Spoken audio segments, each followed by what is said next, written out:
Magandang araw, klase. Ngayong araw, ang tatalakayin natin ay tungkol muli sa obra maestrang Ibong Adarna.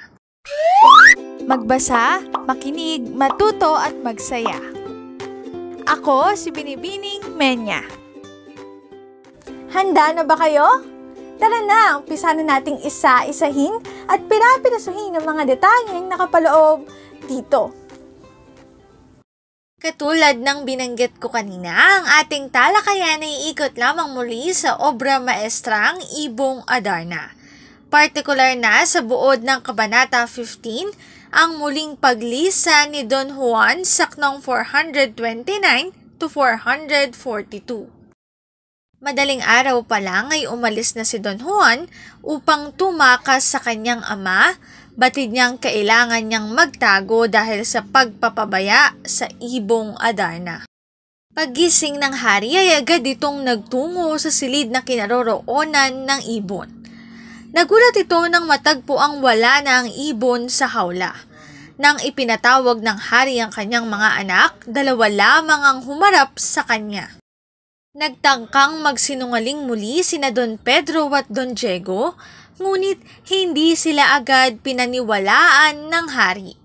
Ipinahanap ni Don Fernando si Don Juan, ngunit sawi itong matagpuan.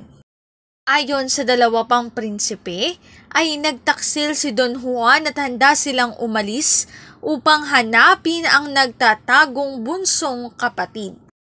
Naglakbay sila kung saan-saan, ngunit hindi nila natagpuan si Don Juan. Paglaon ay narating nila ang kabundukan ng Armenia, kung saan naroon si Don Juan.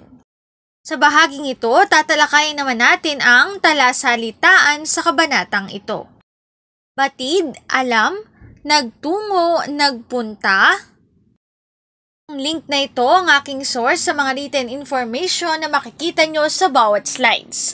Kung interesado kayo na magbasa pa, maaari niyong bisitahin ang website na ito. Obra maestrang Ibong Adarna, ang buod ng Kabanata 15, ang muling paglisa ni Don Juan, saknong 429 to 442. Dito na nagtatapos ang ating talakayan. Sana ay marami kayong natutuhan. Muli, magbasa, makinig, matuto at magsaya. Ako si Binibining Menya. Paalam!